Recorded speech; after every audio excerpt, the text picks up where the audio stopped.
Shalom from Israel, I'm Ariel Ben Aram. This week we read the portion of the week called in the Torah, Lech Lecha. In Hebrew, the word means something like let yourself go to yourself or go to yourself. Literally, although most translations say something like go for yourself from your land, from your relatives, and from your father's house to the land that I will show you. That's the first verse, chapter 12 of Genesis. And I will make you a great nation. I will bless you and make your name great, and you shall be a blessing. To pay attention to everything that we're reading here because we're going to elaborate literally word by word. I will bless those who bless you, and him who curses you I will curse. And all the families of the earth shall bless themselves by you. So, who's Abraham? Abraham is a descendant of Shem, who was one of the children of Noah. The oral tradition, actually the character in the oral tradition that is most mentioned is Abraham. More than Moses, more than any other biblical character. Why?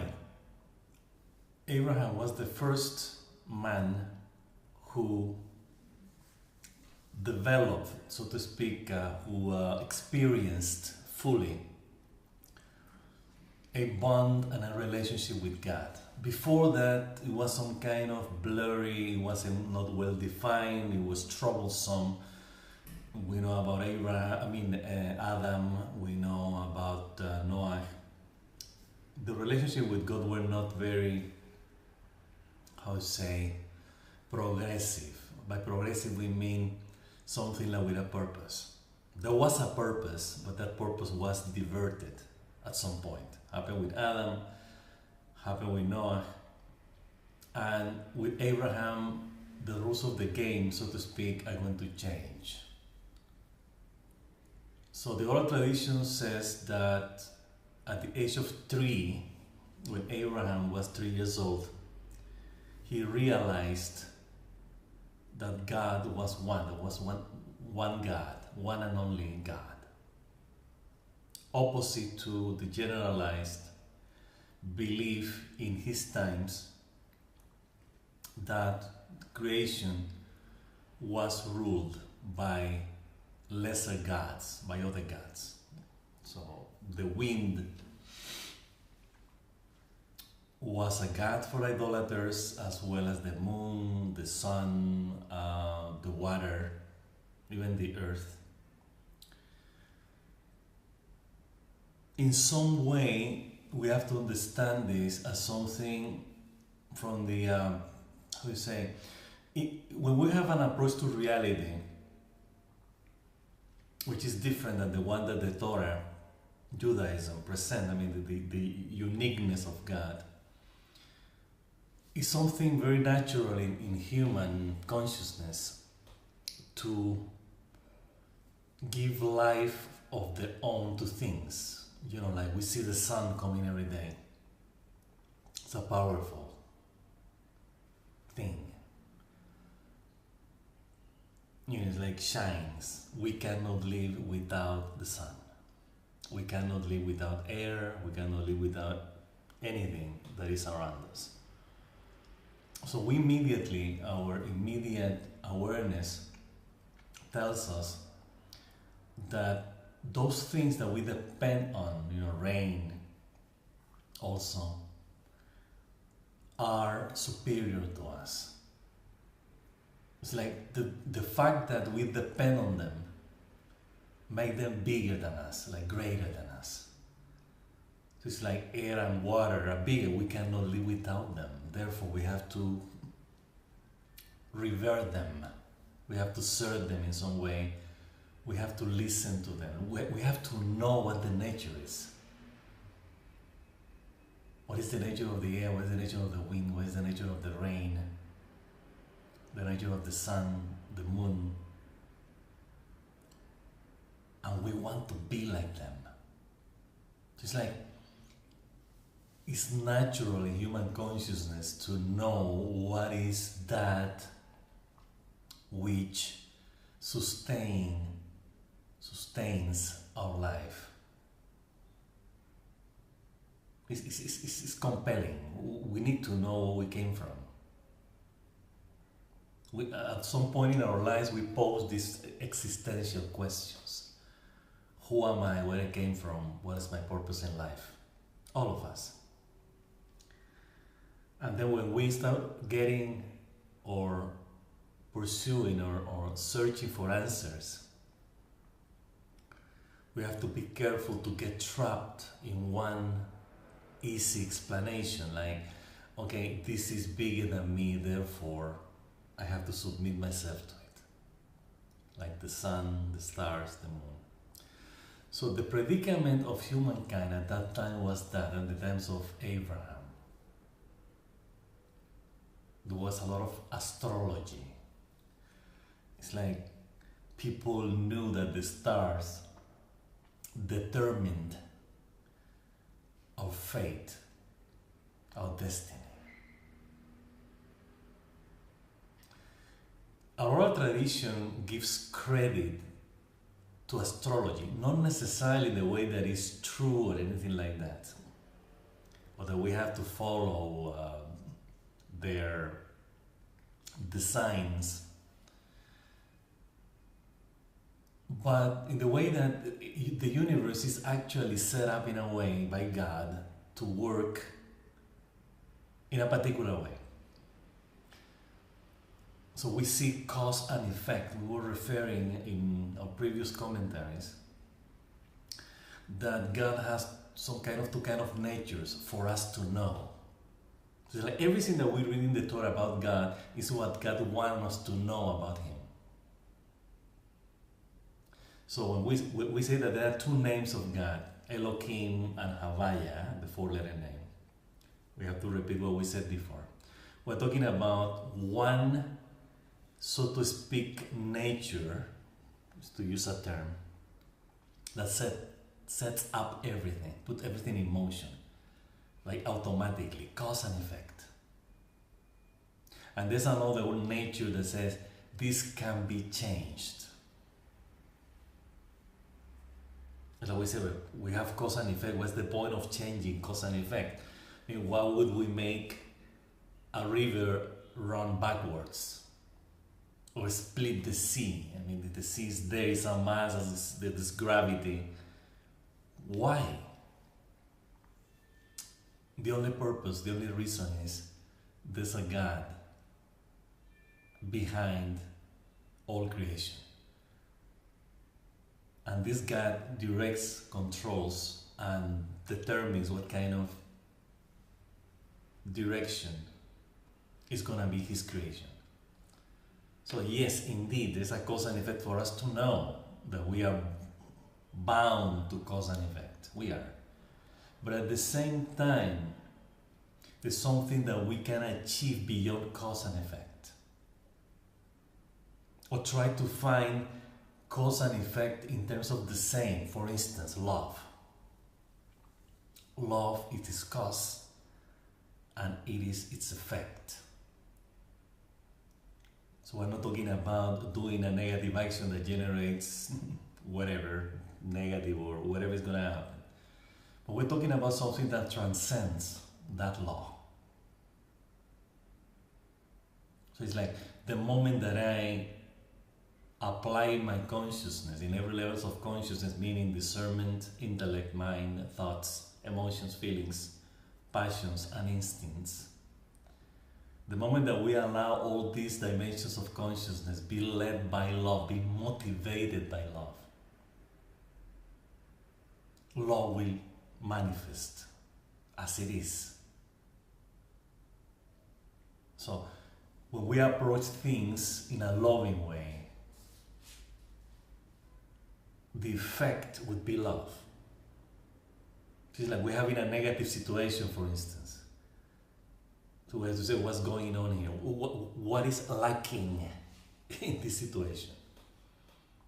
So most of the issues that we have in terms of conflicts, either within our consciousness and our, collective consciousness, meaning in the material, in the exterior world, the outer world, in society, are the result of egos, beliefs, or feelings of lack. We lack something.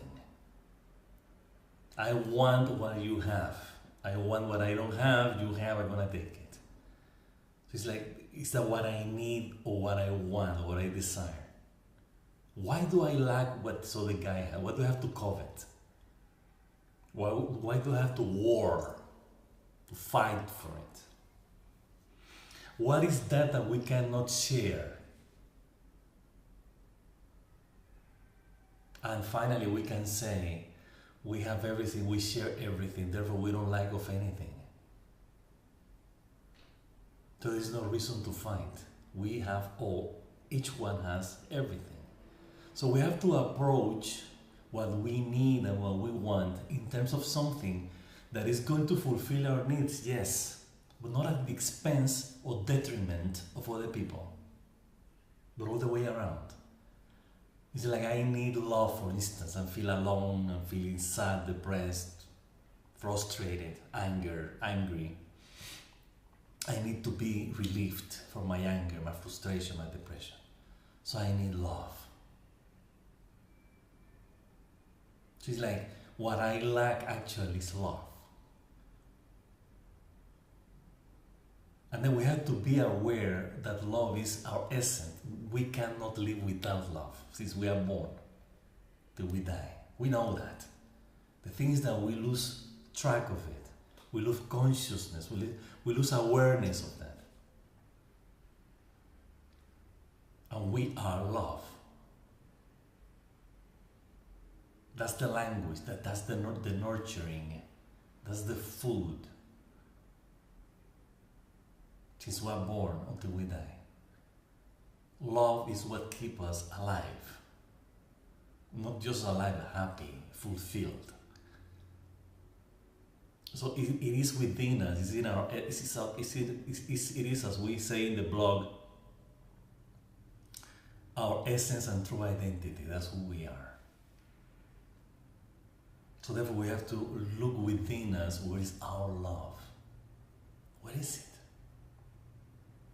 What is that taking care of ourselves individually? What about that loving myself? I have to need love to love myself. And then we realize that we don't lack of anything. We don't lack anything. We have what we need already in our consciousness. Then if we share that collective approach, that collective consciousness, which is actually the messianic consciousness in Judaism, when there will be no rivalries, no competition, no conflicts, and our only interest, as the prophet Isaiah says, our only interest would be the knowledge of God, the knowledge of our Creator. Then we realize that as soon as we become aware of our essence and true identity, individually and collectively, we really are redeemed. Love is the redeemer in this case. And this is what characterizes Abraham. Abraham represents in mystic Judaism, Abraham is the epitome of loving kindness, generosity, the giving. Actually, a giving without control, just giving abundantly.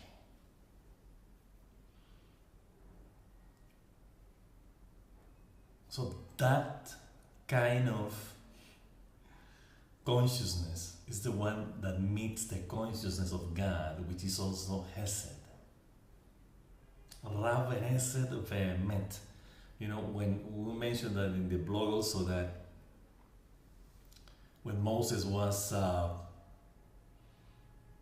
some kind of interceding, like being the defender, the advocate of Israel after the sin of the golden calf, that God said, I'm going to destroy them. I mean, these people are idolaters, that they're not gonna be with me. I don't wanna have a pact, an alliance, a covenant with them. Then Moses spoke to God and said, you cannot do this. So this some kind of discussion between them. But the point is, like, Moses was so smart. That's why we revere Moses, we Jews, because Moses is the ultimate, the utmost. So he said to him, well, we need to know you. We really don't know who you are, God. Tell us. So God answered him. He said, well, nobody can see me, because if you see me, you will die. You'll not be able to assimilate, to grasp who I am, says God. But I will show you my ways. So he's like, come back tomorrow, wait for me, I'm gonna go and I'm gonna let you know my traits, says God. So he say, what we in Judaism, based on the Torah, of course, proclaim as the 13 attributes of God. So among those attributes are truth, loving kindness, compassion, forgiving. So those are qualities of love. Not in vain, a lot of religions call God love. God is love. But in Judaism, we don't say is love. In Judaism, we say he relates to his creation through love, to that quality. So that's how we relate to him. And that's how we have to relate to each other. As he later said in the Torah, when he gives the Torah, tell us, what is being loving. What is loving your neighbor? There are ways to do that. So that loving kindness, Rav Hesed, is like abundant in loving kindness. The particular trait is the one that represents Abraham. As we have said in the blog, Abraham's love, meaning the human love, met God's love. That was the moment. Abraham and God. So God saw that Abraham was a loving guy, a loving person. He said, that's my kind of guy. This is the one that I'm going to choose for my covenant. There's a reason why Abraham is Abraham. He was chosen. So we Jews, the descendants of Abraham, through Isaac and Jacob, are the bearers of this covenant of loving kindness between the two parts. The loving kindness in the human consciousness, in the material world, manifested in the material world, and the divine loving kindness which creates everything and sustains everything. We have said that creation, everything that God created, is an act of love on his behalf. This is not an experiment. Love created us to love us, and he showed shows us his love. He sustains his creation. We see around what agnostics call intelligent design is based on love. The cause and the effect of creation is love. Nothing else. That we have to be Abraham. That's our essence and identity. We are Abraham. We are B'nai Abraham, like myself personally. Ariel Ben Abraham. Just the idea is to honor that legacy, that family name.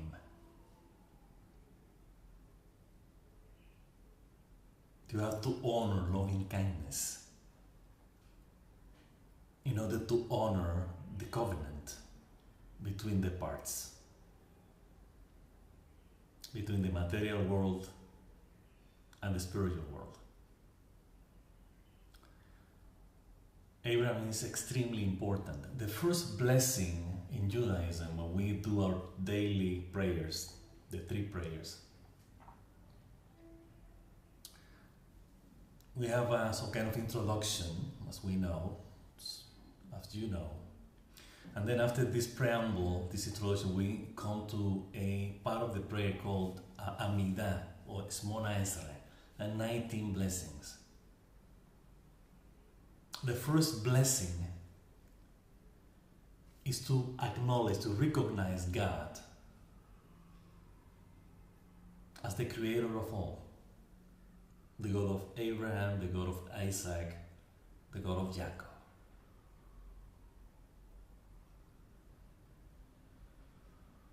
The one who created everything.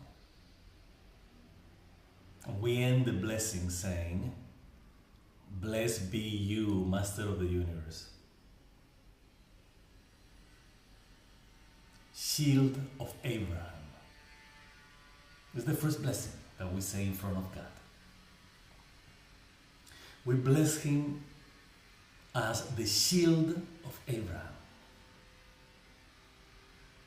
Synthesis could have said the shield of Israel, the shield of Isaac, shield of Abraham. Because here, in this portion of the Torah, it says that, "I'm your shield." That's what God says to Abraham. We shield, and usually we shield is like we're going to protect ourselves against something. Sounds like war. You know, like the Iron Dome kind of thing, you have a shield to protect yourself for something. But not quite. This shield is your identity, it's our identity. It's what identifies us. So the ancient warriors have this shield, and the shield they have kind of an emblem, you know, like a sign, symbol of what they represented, what they were fighting for. It was not necessarily, it was a shield, yes, but at the same time it meant something else than a shield. It's like this, you see these people with the sign, the symbol in their shields, you know who they are as the enemy. So it's something to identify who we are. So when God is telling Abraham, "Your shield," is like, your identity is what I make you to be. So you are loving and kind. That's your shield, that's who you are. And I am your shield, I'm the extension. Your identity is the extension of what I have made out of you. So it's not like he's God. He's representing, he's manifesting, he's holding, he's bearing God's loving kindness. That's the shield. So we say Magen David, the shield of David, which is God also. Same thing.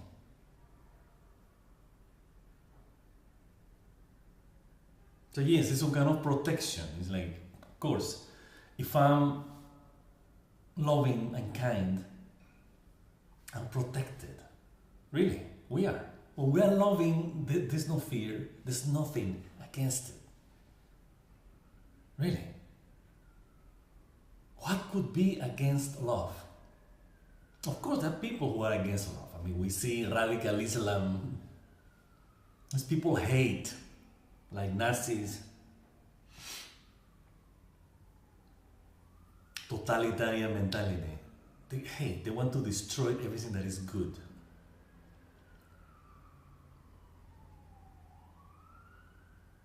But then there's a point in which you're destroying something that actually is giving you life.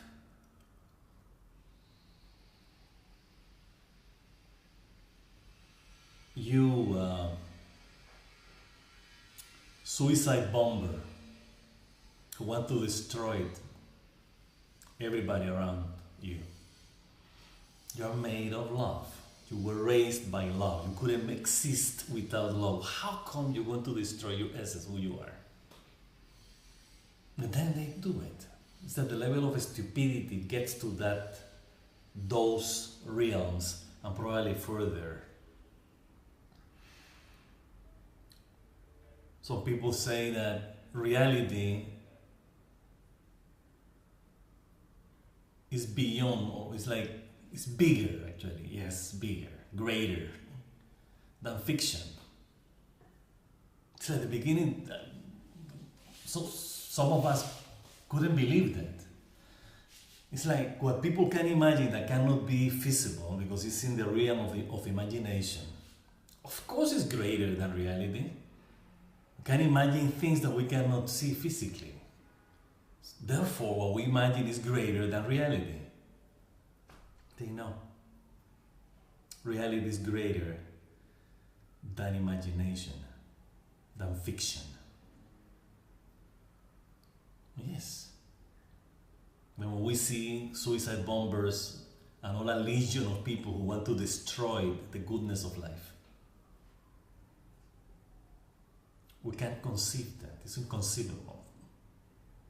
Yet that reality that we're living, that people are destroying, they're really, really attacking the goodness, that's real, that's reality. So we have to pay attention to that. It's very, very important. So the shield of Abraham is God. We'll read this in this portion. So we have said, and we repeat it again, it's important, that every situation, every character, every item, everything mentioned in the Torah represents something in our consciousness. So like Adam, Eve, Noah, Abraham represents traits, qualities. So we read about them and then we know who they are. These people are good. They're darn good. It's like, it's the goodness in my consciousness. It's the loving kindness in my consciousness. Then we have to learn from that. Learn as we experience love, loving kindness. And then be and manifest loving kindness. So that's Abraham. So go to yourself. Lech Lecha. So who are we? That's the question. I mean, somebody asks us, go to yourselves individually. So we have to ask ourselves, where I am. What is me? Where is me? That I have to go to myself. What is that place? Am I a place that I have to go? Go to myself. Where is that place? We have to ask that question. This is the name of the portion. Go to yourself. And then after that, God explains, yes, go to yourself. Go to yourself to a land that I will show you. You will dwell there and I will give them to your descendants, and I will make of you a great nation. So we're talking about that going to ourselves is going to a land that flows milk and honey. So it's like the life that is good. So it's like, go to the land, go to yourself, the good land, the good life. It's like, the reflection here, and we have to understand about this, is go to your goodness. Go to the goodness of life. Be that. Go there. Take everything with you. So, from, meaning away from your relatives, from your father's house. So it's like, what are the relatives and what is the father's house? Where we are, that is not our place. Obviously. So God tells us, go from the house of your fathers, away from the house of your father and your relatives and the land where you are. It's like, this is not your land, this is not who you are. So what is his father's house? I mean, Abraham's father's house. Idolatry. They were idolaters. We were talking about astrology before and we didn't finish the thought we're going to finish now. The idea was that God designed creation in a particular way. So our oral tradition says the stars have a role in life. Everything that is in the universe, according to the Talmud, according to Judaism, every star, there are billions, yes, billions of stars that we believe that have planets with life and that kind of thing. Okay, that's another issue. But the point is that those billions of stars influence our life in this planet, in the material world. That's a belief in the Talmud. This is part of Judaism. They say influence. It doesn't necessarily say it's controlling. They are fulfilling a role that God gave them. So I have stars, I have galaxies. These galaxies are going to fulfill also a mission, a role. They're going to influence the behavior of people in the planet. In the same way that the moon governs, controls, rules the tide of the seas. We know that there's no moon or the water is going to be like a mess, basically. Everything is going to be like without controlling the gravity from the earth with the opposite gravity of the moon and the sun. I mean, they fulfill a function. They have a reason to be. That doesn't make them gods. That doesn't make them rulers. They're just fulfilling a function like the stars, same way. So, these people in this time, they were astrologers. So they knew how the stars influence us. So when Saturn is between Alpha Centauri or whatever, we're going to feel in this particular way. It's going to influence our consciousness. Then a lot of people believe that. So Abraham actually knew that too. When he saw in the stars, he said, I don't want to have descendants. He knew. That's what our oral tradition tells us. So he and Sarah, his wife, they were barren. They weren't going to have children. So he saw it. But then God says, no, you're going to have descendants. I'm going to break the influence and the destiny and the fate that the stars are telling you, because I'm going to give you a destiny. Because I control the stars. So it's not what they do, it's what I do. That's what God says, basically, to Abraham. So it's like, I'm telling you that you're going to have descendants, so you better believe.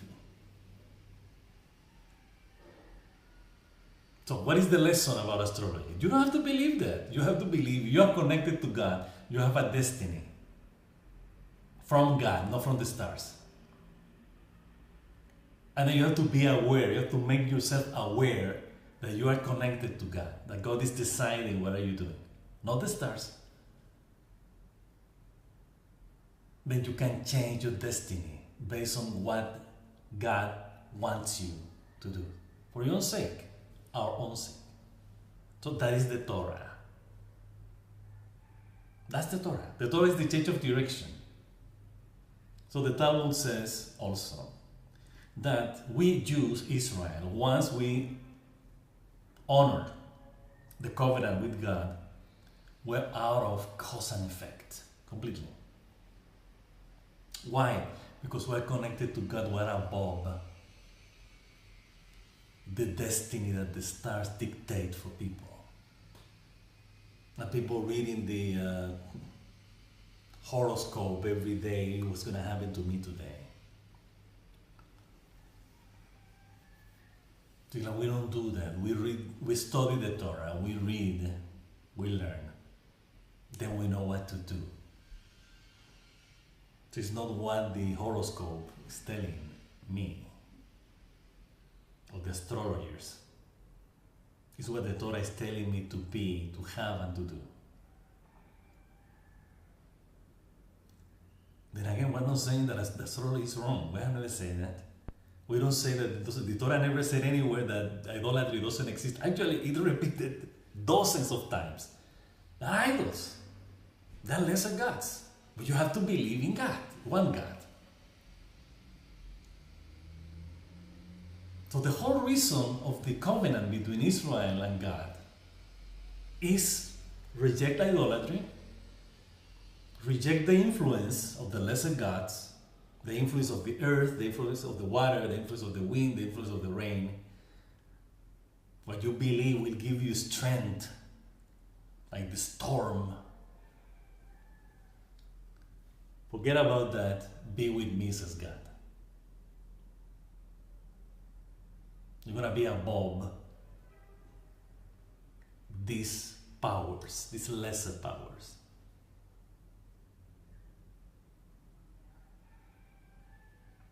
That's the idea. And that's the covenant with Abraham. Abraham said, I'm going to follow astrology, I'm going to follow you. Although I believed that before, I don't want to believe that anymore. I'm going to believe, from now on, I'm going to believe in you, what you tell me, and that's exactly what I'm going to do. That's Israel. That's the covenant. And we fulfill that covenant being what the Torah tells us to be and to do. So for those who believe, well, we're not saying astrology is wrong again.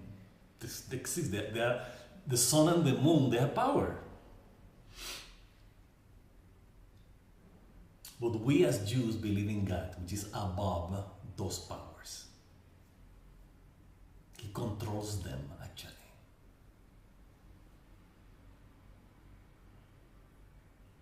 That's one of the reasons why people don't like us. We don't believe in their beliefs. We're different. We have a different mission. Our mission is to be with God and do what He says. And the contract is here. It's called the Torah. It's very simple. So, I will make you a great nation, to the land that I will show you. So leave your house, the father's house, and your relatives, and come to the land that I will show you. And I will make you a great nation. Nation, we have said in the blog countless times that in the mystic Hasidic tradition, mystic tradition, whatever, nations represents states or levels of consciousness. Actually, states of consciousness. So the negative nations, the 7 Canaan nations, the nation of the land of Canaan, the negative ones that we had to conquer in order to occupy the promised land. represent negative tendencies in consciousness: wrath, envy, coveting, lust, indolence, indifference, and cruelty. Those are the negative, those are the nations. So when God says, I will make of you a great nation, we're talking about a state of consciousness that is greater than the other nations. And that consciousness is loving kindness, is love.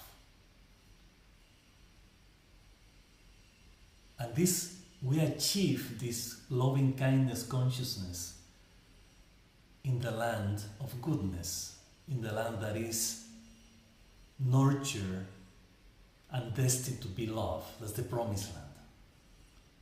It's like as long as we live in that land, that's that promised land, the land of loving kindness, we will be the nation, the great nation of loving kindness.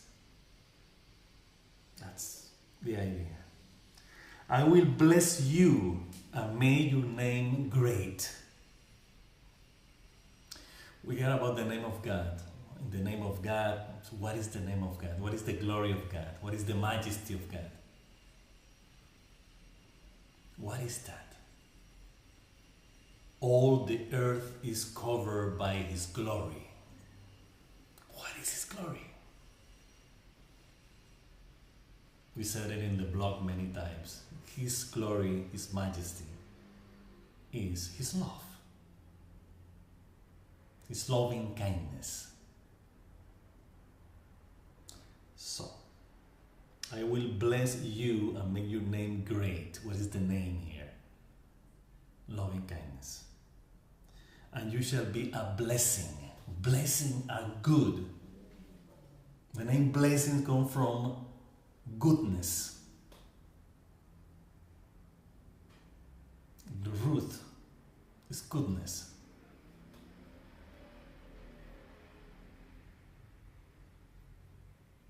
So, we're going to be a blessing for people. Love is a blessing. So if you are a blessing for someone, it has to be something good. So we're talking about here that goodness is the outcome of love, of loving kindness. It has to be good, otherwise it's not loving kindness. I will bless those who bless you, and I will curse those who curse you. So in other words, if we don't love and we, instead of blessing, we curse people, that's exactly what we're going to get. That's the meaning of this.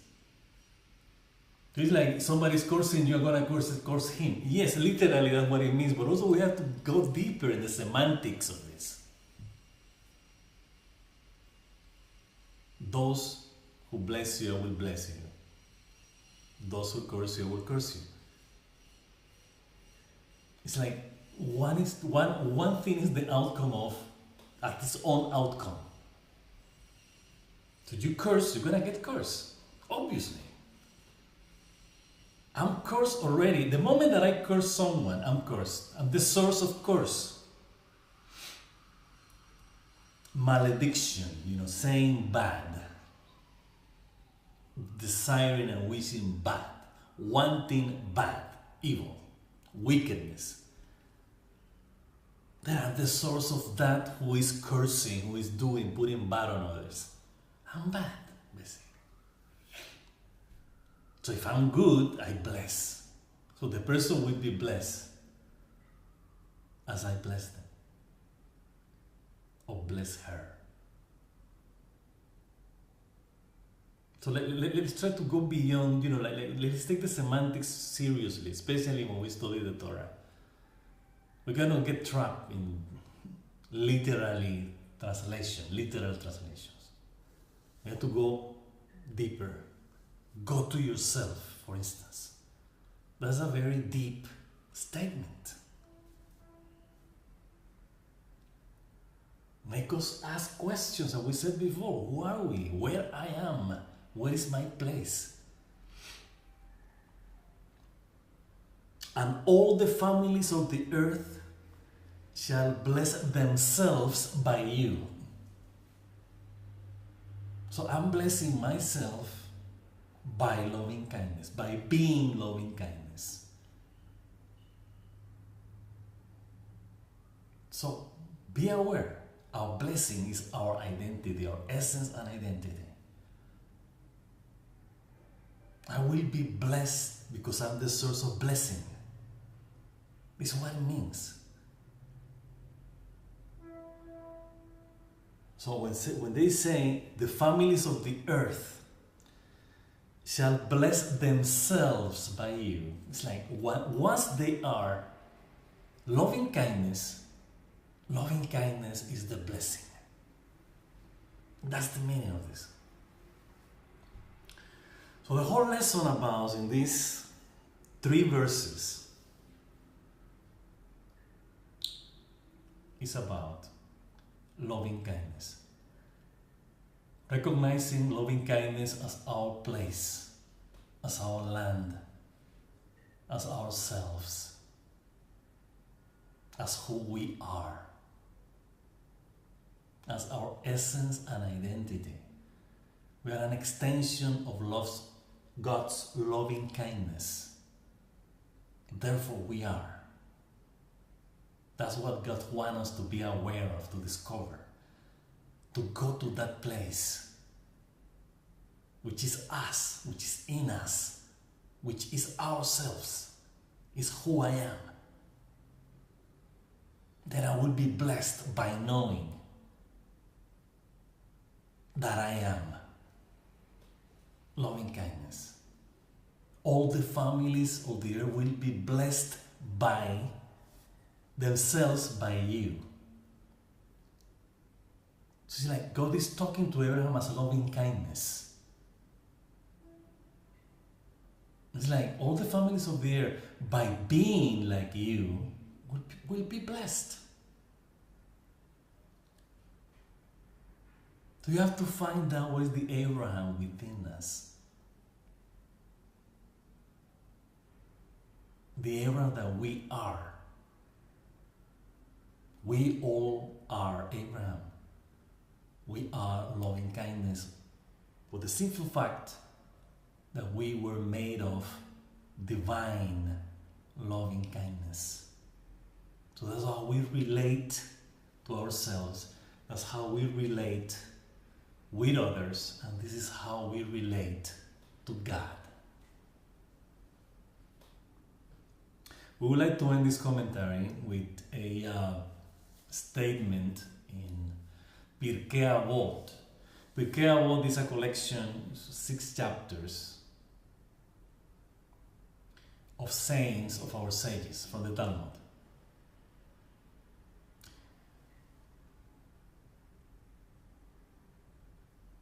So that's chapter 4, verse 1. One of the rabbis asked the question, who is rich? Then the answer is, rich is the one who is happy with his portion. Then talk about other things later. But then our sages start to what that means. What is our portion? So we're talking about here as go to yourself.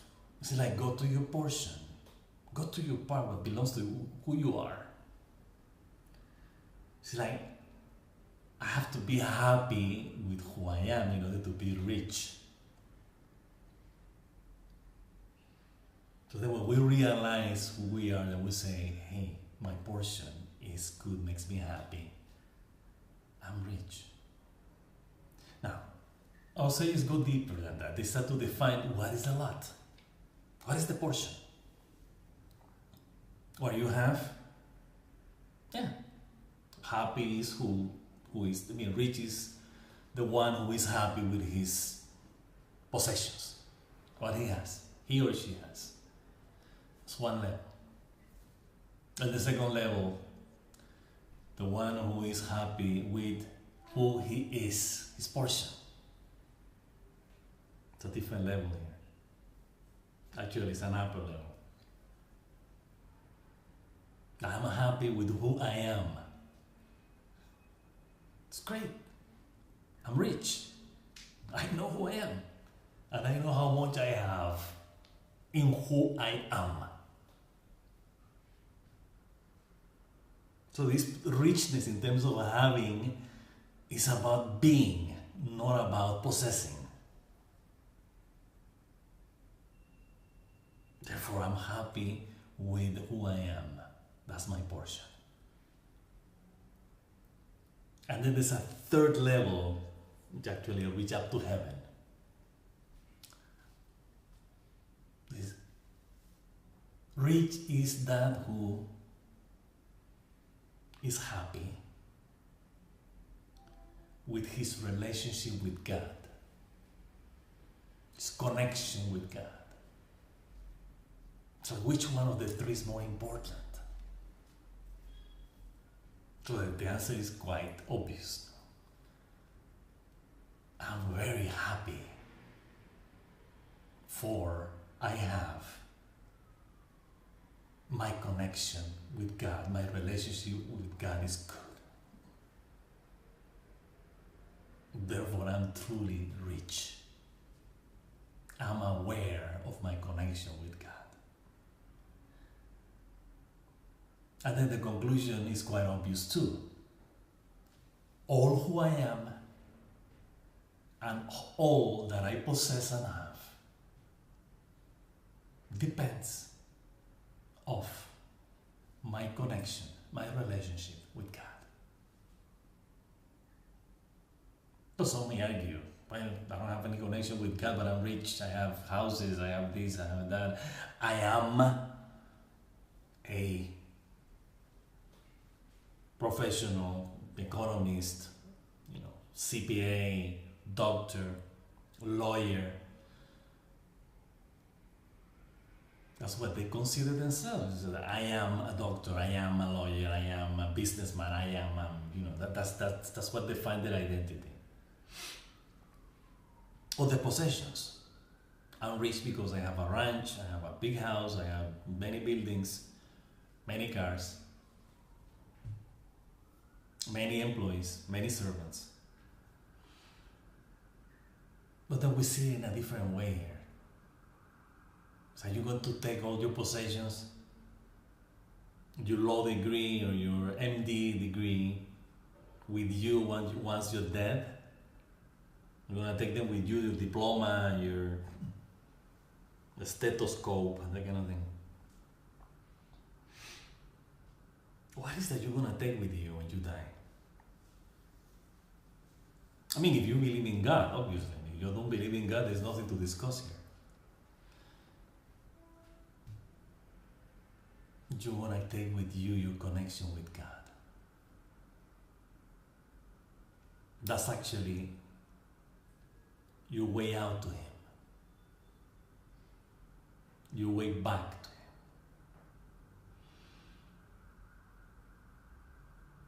You have to pay attention to that then.